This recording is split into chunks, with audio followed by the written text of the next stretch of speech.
नमस्कार, जम्मू कश्मीर की खास खबरें देख रहे हैं आप सब। मैं हूं आपके साथ साहिल केरनी। चलिए शुरुआत करते हैं खबरों की। जम्मू कश्मीर में मतदाता सूची में संशोधन कर बाहरी लोगों को कथित तौर पर वोट का अधिकार मिलने के खिलाफ यहां के विपक्षी दलों ने मोर्चा खोल दिया है। जम्मू में आज नेशनल कॉन्फ्रेंस के अध्यक्ष डॉक्टर फारूक अब्दुल्ला के आवास पर सांसद हसनैन मसूदी की अगुवाई में जुटे 14 सदस्यीय पैनल ने इस पर मंथन करते हुए एक कमेटी का गठन करने का ऐलान किया है। हसनैन मसूदी ने बताया कि यह कमेटी इस पूरे मामले पर मंथन कर आगे की रणनीति को विकल्पों का मसौदा तैयार करेगी। उन्होंने ये भी बताया कि इस पूरे मामले को लेकर कमेटी के सदस्य आम लोगों के बीच जाकर उनकी राय भी लेंगे। ऑर्डर एक इसकी जगह रिप्लेसमेंट आ जाता है, जिसमें नए से ऐसी जिक्र होता है कि अब क्या गाइडलाइंस रहेगी, लेकिन वो किया नहीं गया।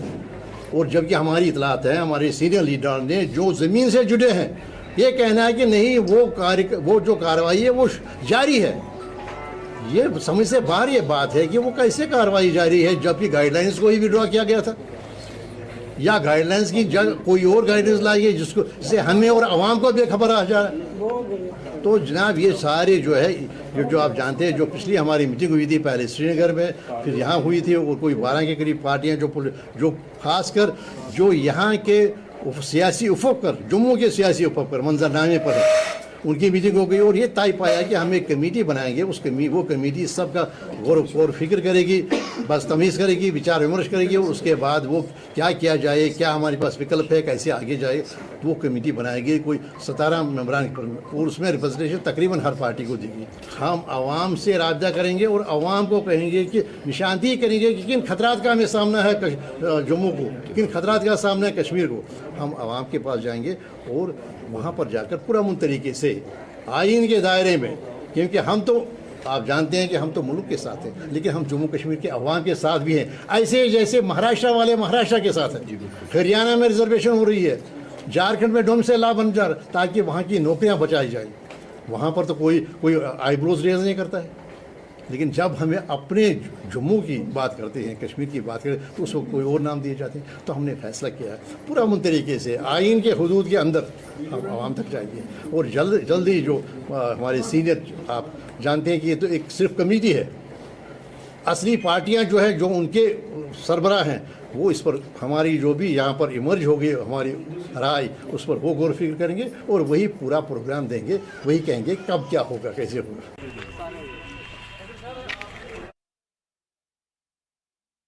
जम्मू के मेयर और डिप्टी मेयर के लिए 21 अक्टूबर को होने वाले चुनावों में भाजपा के दोनों उम्मीदवारों ने आज अपने नामांकन भर दिए।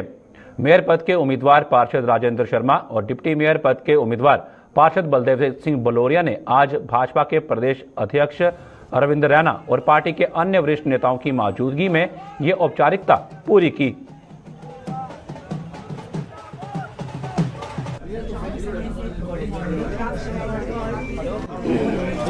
काम का डिवीजन होगा। ये मेरे जितने पार्षद भाई हैं, बहन हैं, इनकी कमेटीज बना दी जाएंगी, सबको काम दिया जाएगा। मैं अकेला काम नहीं करूंगा, और जब मल्टीपल लेवल पे काम होगा उसकी गति भी बढ़ेगी, जिसको हम बोलते हैं डेलीगेशन ऑफ अथॉरिटी, वो होगा। आप देखेंगे थोड़े समय पर आपको बुलाएंगे, आपको पूरा विस्तृत जानकारी देंगे।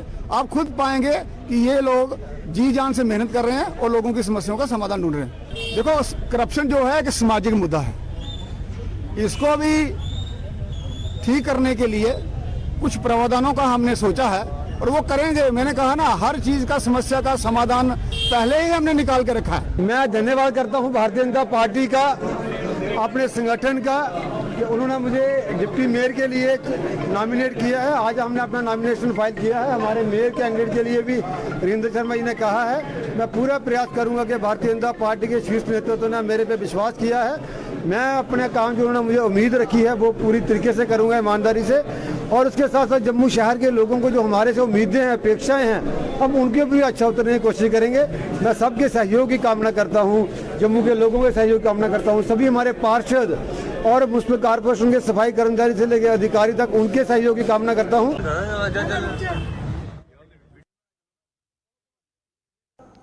पीओजे के रेफ्यूजियों ने केंद्र सरकार द्वारा उनके लिए वजूद में लाई गई राहत योजना को बंद करने पर एतराज जताया है। पीओजे के रेफ्यूजियों के संगठन एसओएस इंटरनेशनल का आरोप है कि इस योजना की पेचीदगियों की वजह से 6 सालों में भी सभी पीओजे के रिफ्यूजियों को इसका लाभ नहीं मिल पाया। एसओएस इंटरनेशनल के चेयरमैन राजीव चुन्नी ने जम्मू में आज एक प्रेस कॉन्फ्रेंस के दौरान इस योजना के लिए सरकार द्वारा निर्धारित की गई औपचारिकताओं पर सवालिया निशान लगाए।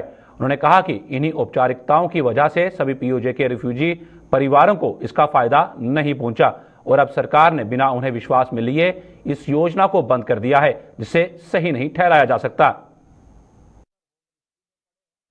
और इन्होंने इस तरीके से उसको बनाया, उस फॉर्मेलिटीज को, कि जो आम आदमी के बस में नहीं था उसको पूरा करना, बड़ी ज्यादा टीडियस कर दिया। हालांकि हमने कई बार लिखा कि इसको आसान बनाइए, क्योंकि सारे प्रूफ है हमारे पास, कोई गलत आदमी इस योजना का लाभ नहीं ले सकता। लेकिन चूंकि यहाँ पर अफसरशाही थी, लाल फीताशाही थी, इन लोगों ने किसी की बात सुनी नहीं, किसी तरह के दबाव में नहीं आए। ये लोग टेलीफोन तक नहीं उठाते, ये लोग चिट्ठी तक का जवाब नहीं देते। तो 3 महीने में जिस योजना को पूरा करना था, अफसोस के साथ कहना पड़ता है कि उस योजना को पूरा करने में आप देख लें कि आज 6 साल हो गए और उसमें से भी आधी योजना पूरी हुई, आधी आज भी लटकी हुई है और इन्होंने उसको बंद कर दिया बिना स्टेक होल्डर से बात किए। तो इसलिए हमने प्रेस कॉन्फ्रेंस की है। बात हालांकि पैसा 2016 में आया, घोषणा 2015 में हुई। कश्मीर के आरक्षित वर्ग के उनके लिए संविधान के तहत अधिकारों का हनन करने का आरोप लाया है। आरक्षित वर्ग का कहना है कि अनुच्छेद 370 के हटने के बाद इस हनन ने और जोर पकड़ लिया है। जम्मू में आज आयोजित कॉन्फ्रेंस के दौरान आरक्षित वर्ग के संगठन के नेता प्रोफेसर जीएल थापा ने ये आरोप लगाए और क्या कहना था उनका, आइए देखते हैं।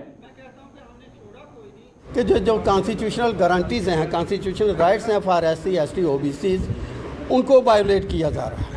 एंड नॉट ओनली दिस, यहाँ पे इतनी after the abrogation of article 370 atrocities वगैरह जो है वो इतनी बढ़ गई हैं कि हमें लग रहा है कि जैसे जो यूपी बिहार जो है उसकी तरफ जो है ये हमारी ड्यूटी जो है ये बढ़ रही है। 12 एक जो है restoration of reservation in promotion जो 2015 से हम इसके लिए जूझ रहे हैं, काफ़ी रास्ता तय करता हुआ, चाहे वो एक्सपोर्ट ऑफ द कंट्री के इंटरम स्टे, कंप्लीट स्टे और प्रेसिडेंशियल ऑर्डर हो 1 मार्च का, इन्होंने उन्हें इम्प्लीमेंट नहीं किया। हमारा मसला जो है अभी तक लटका के रखा हुआ है। SC ST prevention of atrocities act जो है वो लेटर एंड स्पिरिट में इम्प्लीमेंट हो जाए।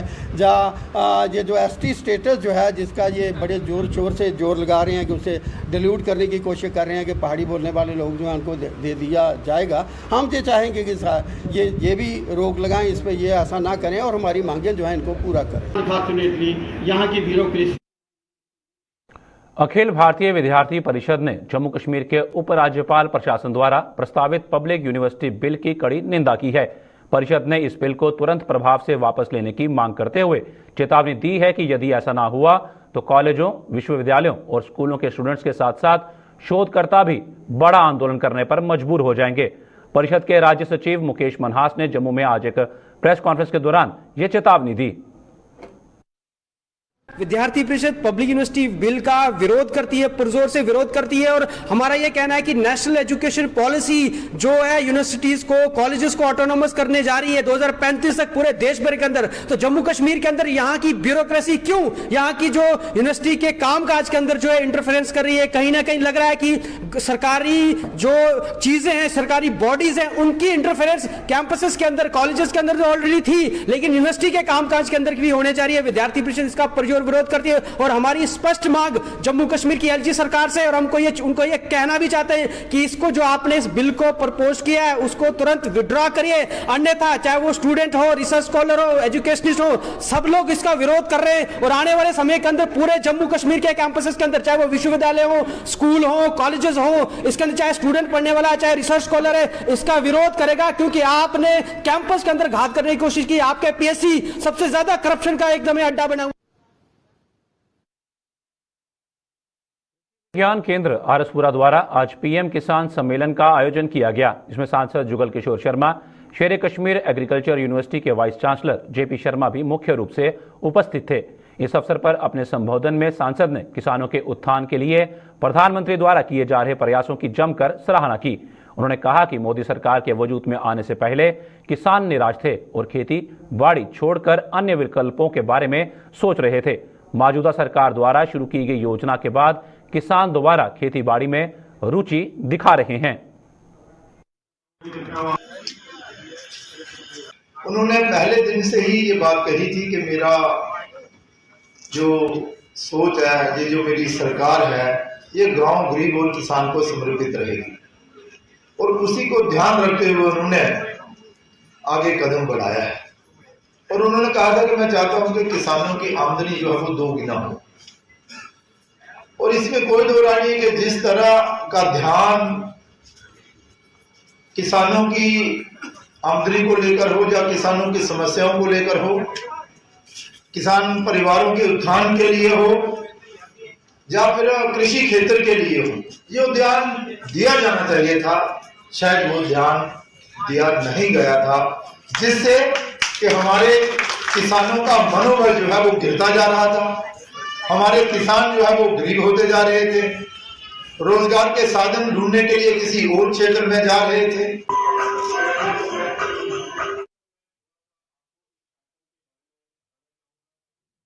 रामनगर में कृषि विभाग के कार्यालय में प्रधानमंत्री किसान सम्मान निधि योजना के तहत एक कार्यक्रम का आयोजन किया गया।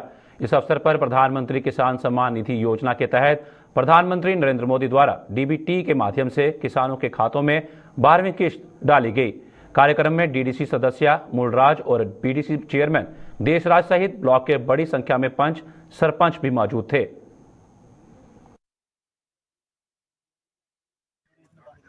के लिए आज के दिन एक बड़ा तोहफे का दिन है कि हमारे माननीय प्रधानमंत्री श्री नरेंद्र भाई मोदी जी, जो कि किसानों को 12वीं किस्त जो है वो जारी कर रहे हैं through DBT, direct benefit transfer.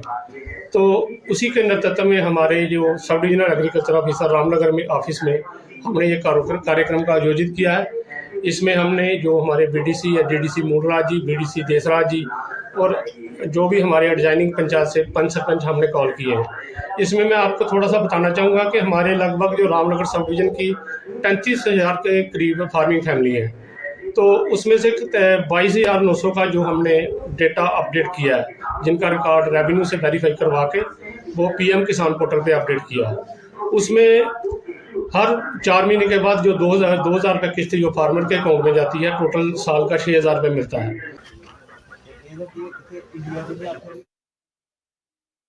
Jammu सूबे के सभी जिलों के डेलीवेजरों ने जम्मू में आज आक्रोश रैली के जरिए चेतावनी दी कि मांगे पूरी होने तक मान सम्मान की यह लड़ाई अब खत्म नहीं की जाएगी। इन डेलीवेजरों ने आज जम्मू में एकत्रित होकर एक बार फिर से अपनी आवाज उठाई और प्रशासन पर उन्हें वर्गलाने का आरोप लगाया। उन्होंने चेतावनी दी कि अब जब तक उन्हें नियमित किए जाने संबंधी पॉलिसी वजूद में नहीं आती, उनकी घर वापसी नहीं होगी और ना ही वो काम पर लौटेंगे। ये हमारे मान सम्मान की लड़ाई है और सरकार ने जो 2 SRO पिछले 3-3.5 साल से उन पर ज्वाइंट रिपोर्ट रोकी हुई है। बाकी डिपार्टमेंट में SRO इम्प्लीमेंट हुए, PHE एम्प्लॉय यूनाइटेड फ्रंट इसलिए संघर्ष कर रहा है कि ये हमारे मान सम्मान की लड़ाई है और सरकार SRO 64 या SRO 520 पे फैसला लेके ज्वाइंट रिपोर्ट शुरू कराई जाए। हमारी बड़ी डिमांड कोई नहीं है। सरकार ने ऑलरेडी जो 2 SRO बनाए हैं उन पे ज्वाइंट रिपोर्ट शुरू करवाई जाए। हमारी 7-8 हज़ार फाइल सेक्टर में ओके होके पड़ी है और 8-10 हज़ार फाइल डिवीजनों में और चीफ ऑफिस में बड़ी पड़ी है। उन सबको सेक्रेटरी मंगा के ऑर्डर इशू किया जाए। बार बार हमें गोल गोल ना घुमाया जाए। बगैर पॉलिसी घर वापसी नहीं, अभी नहीं तो कभी नहीं। सरकार जितना मर्जी सोचे, जितना 2 महीने और खींचेगी तो हम तब भी पीछे नहीं हटेंगे। बगैर पॉलिसी, बगैर ज्वाइंट रिपोर्ट अब वापसी नहीं होगी। जम्मू कश्मीर के स्टेट डिपार्टमेंट में सेवाएं दे रहे डेलीवेजरों ने प्रशासन से उनकी मांगे पूरी करने की मांग की है। जम्मू में आज प्रदर्शन करते हुए इन डेलीवेजरों ने उन्हें नियमित करने व अन्य मांगों को जल्द पूरा करने की जरूरत पर बल दिया।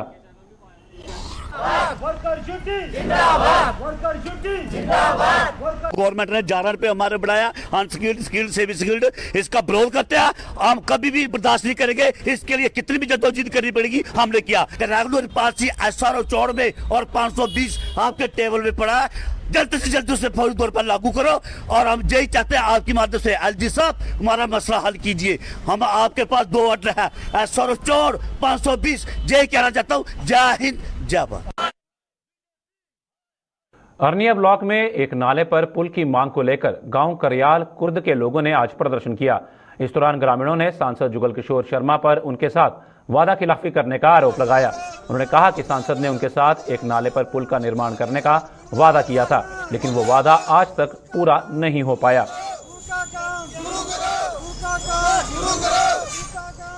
डिमांड को लेके कम से कम 10 साल हो गया हमें ये डिमांड उठाए हुए, और आज हमें सड़कों में उतरना पड़ रहा है क्योंकि एमपी साहब ने हमें एक झूठा वादा किया था कि आपको पुल देंगे, लेकिन हमें आज तक खाली आश्वासन ही मिला है। और जब पॉल में प्रोग्राम हुआ था इनका एमपी साहब का, इन्होंने लोगों के सामने अपील की थी कि आपको हम पुल देंगे, और इसी इलाके की डिमांड है पुल, वो आपको मिलेगा, लेकिन मिलेगा कब? रिक्वेस्ट करना जरूरत है कि 2-3 बार इन्हें सानू खतर किया आनू आनी है, फिर 10 दिन रात आनी है, तो तुझा पुल जल्दी को जल्दी बना। पुल बनने की तो कितने करिए, अपनी शक्ल भी नहीं दसी बार आनी है।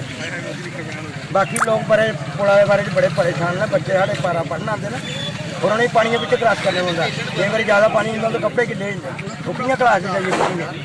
इस चीज़ दिखते ही साड़ी मांग ना जल्दी को जल्दी पूरी की जा, नहीं तो बाद कोई और उच्चा अक्षर लगे।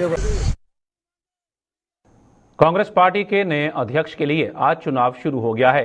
जम्मू और कश्मीर में भी प्रदेश कांग्रेस के कार्यालय में आज पार्टी का नया अध्यक्ष चुनने के लिए वोट डाले जा रहे हैं।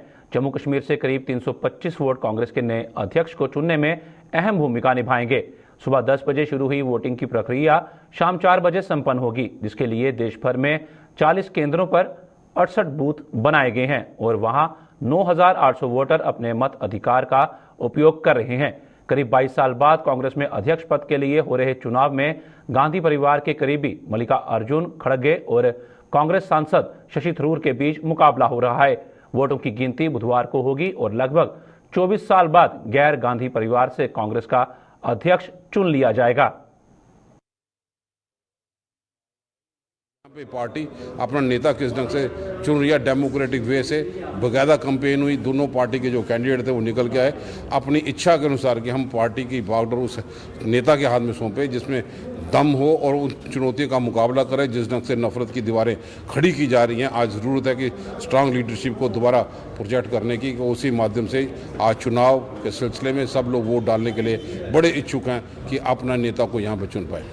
देखिए, आज कांग्रेस अध्यक्ष का चुनाव हो रहा है और 2 प्रत्याशी आपके सामने हैं, श्री मल्लिकार्जुन खड़गे जी और डॉक्टर शशि थरूर जी। इसलिए बड़ी ऊर्जा और उत्साह है कांग्रेस के कार्यकर्ताओं में कि जो डेलीगेट्स हैं वो सारे वोट डाल रहे हैं। और आप देख रहे हैं ऊपर पोलिंग स्टेशन है, तो 160-62 के करीब वोट जम्मू प्रांत में हैं, इतने ही कश्मीर में हैं। कुल मिलाकर के 325 वोट जो हैं वो जम्मू कश्मीर में हैं। जितने ब्लॉक होते हैं, एक ब्लॉक से एक आदमी को चुना जाता है, इलेक्ट किया जाता है, और जो सीनियर आदमी है उसके लिए सारे लोग कहते हैं कि इनको बनने दीजिए, जिसने वोट किया है, मेंबरशिप की है, और जहाँ ज़रूरत हो वहाँ चुनाव हो जाता है इसी तरह से। और ये 6ठी बार है कि कांग्रेस अध्यक्ष का चुनाव हो रहा है, लेकिन भाजपा का मुझे भी याद नहीं ज़िंदगी में कि कभी चुनाव हुआ हो। जम्मू कश्मीर के पूर्व मुख्यमंत्री व नेशनल कॉन्फ्रेंस के अध्यक्ष डॉक्टर फारूक अब्दुल्ला ने टारगेट किलिंग को लेकर मौजूदा सरकार पर निशाना साधा है। डॉक्टर फारूक अब्दुल्ला ने कहा है कि मौजूदा सरकार ने दावा किया था कि अनुच्छेद 370 के निरस्त होने के बाद जम्मू कश्मीर के हालात ठीक हो जाएंगे, लेकिन ऐसा नहीं हो पाया। ये बात पूर्व मुख्यमंत्री डॉक्टर फारूक अब्दुल्ला ने रियासी में मीडिया को संबोधित करते हुए कही। डॉक्टर फारूक अब्दुल्ला आज सुबह पार्टी कार्यकर्ता के निधन पर उसके परिवार से शोक व्यक्त करने के लिए उसके आवास पर आए थे। कश्मीर घाटी में हो रही टारगेट किलिंग पर मीडिया द्वारा पूछे गए सवाल के जवाब में पूर्व मुख्यमंत्री ने कहा कि घाटी में टारगेट किलिंग कभी भी नहीं रुक सकती। डॉक्टर फारूक अब्दुल्ला ने कहा कि जब तक सरकार कश्मीर के लोगों के साथ न्याय नहीं करती, तब तक टारगेट किलिंग का अंत नहीं होगा।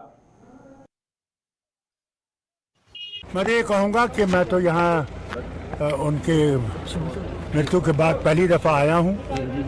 मैं इनके ख़ानदानों के साथ हमदर्दी करने के लिए सर, और मेरा मकसद यही था, इसके सिवा कुछ नहीं। सर, टारगेट किलिंग लगातार कश्मीर में हो रही है सर, अभी भी कल 2 दिन पहले जो है कश्मीरी पंडित, ये कभी बंद नहीं होगा। जब तक इंसाफ नहीं होगा कभी बंद नहीं होगा। और इसको बंद करने के लिए जितनी भी शोर करते हैं, ये कहते हैं कहते थे पहले 370 से ये हो रहा, आज तो 370 नहीं है। मेरी क्यों मृत्यु हो रही है?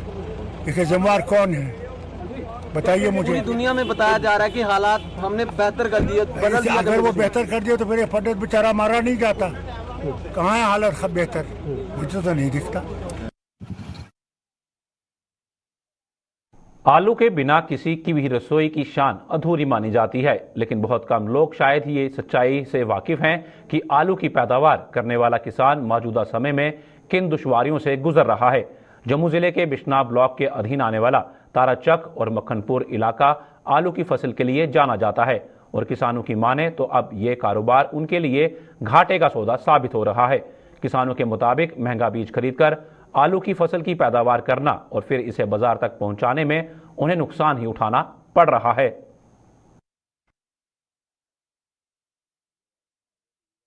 आखना चाहने कि असें जेह्ड़ा आलू दा बीऽ ऐ बड़ा मैंह्गा खरीदेआ ते बड़ी मेहनत मजदूरी कीती है किसानें।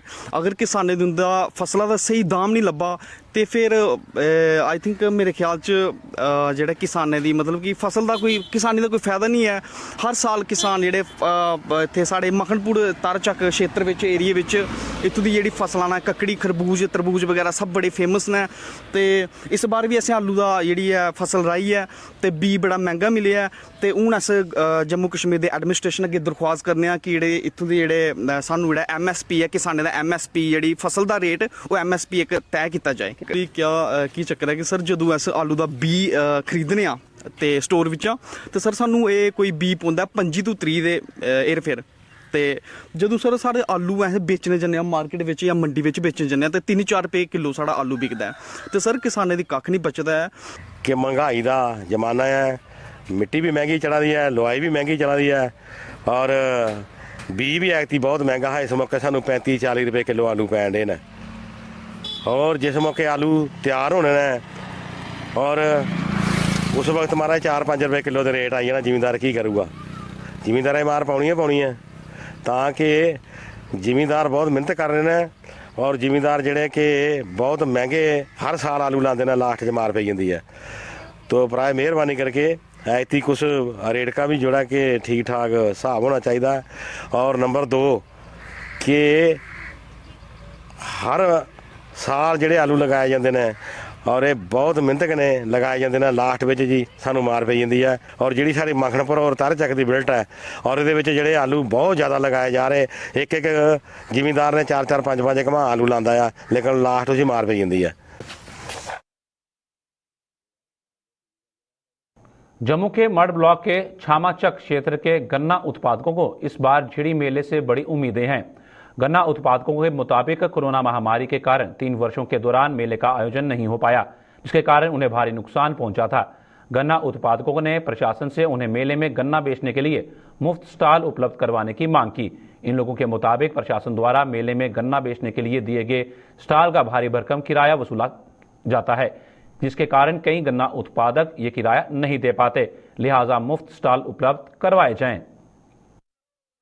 और हमारी उम्मीद यही है कि जड़ी मेला चल रहा है ताकि हम अपना गन्ना आसानी से बेच सके।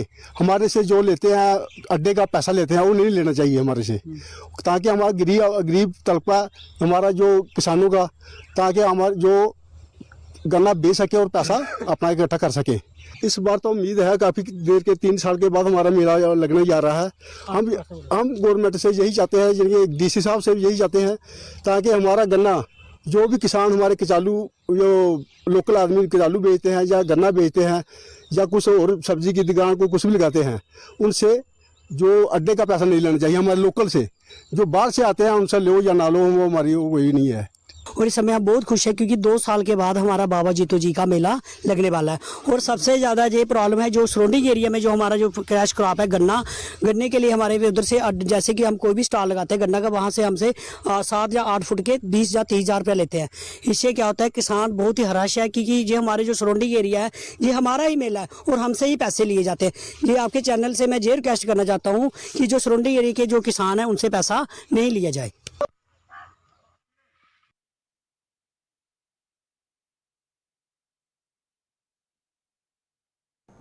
हिंदुस्तान शिवसेना ने घाटी में हो रही टारगेट किलिंग की कड़ी निंदा की है।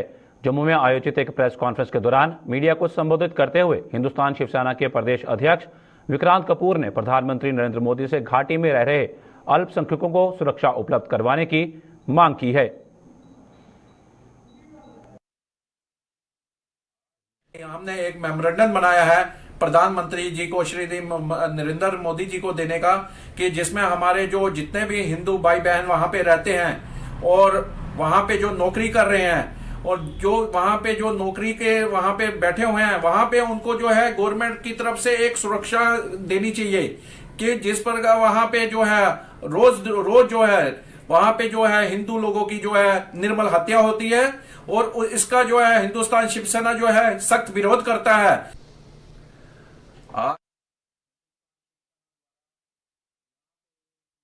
जम्मू कश्मीर की खास खबरों में फिलहाल इतना ही। दीजिए इजाजत। नमस्कार।